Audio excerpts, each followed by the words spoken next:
Merci, Excellence, Monsieur le ministre. Vous venez de discuter avec la vice-présidente de la Banque mondiale.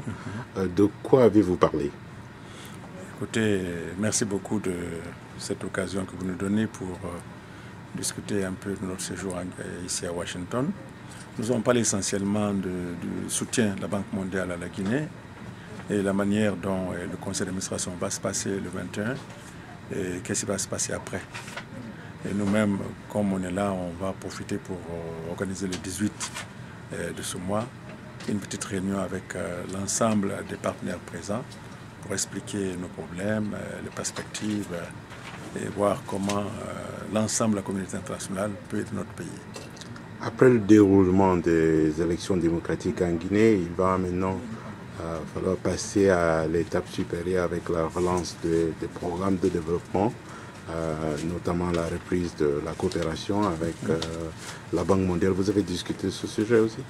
Bien sûr, on a vu ce sujet, on a discuté non seulement du conseil d'administration de la Banque mondiale, on a discuté du conseil d'administration du Fonds monétaire, on a discuté de l'organisation éventuelle, ou plutôt prochaine, d'une table ronde des bailleurs de fonds sur la Guinée pour justement nous aider à réfléchir non seulement à la manière de régler les problèmes actuels, mais de régler les problèmes de la Guinée dans le moyen et long terme pour que la Guinée finalement devienne un pays émergent.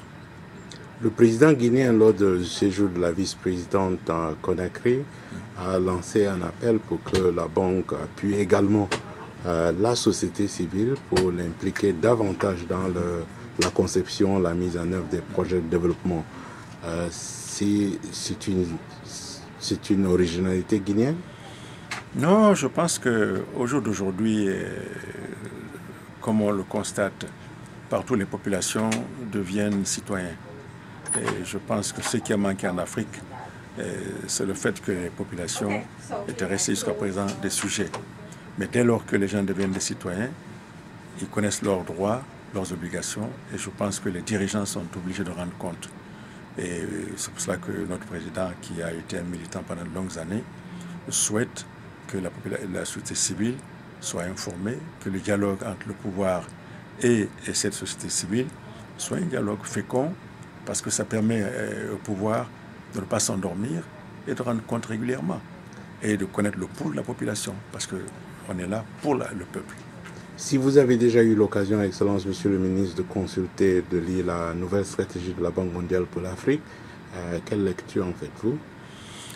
Une lecture de changement, d'innovation, d'une meilleure écoute des pays africains. Et je pense que c'est une bonne chose parce que ce qui a manqué jusqu'à présent, c'est ce manque d'appropriation, ce manque d'écoute et ce manque de one size fit all. Et je pense qu'il faut sortir de là et faire en sorte qu'on écoute chaque pays pour savoir quels sont les problèmes. Nous vous remercions, Excellence, Monsieur le ministre. Merci beaucoup.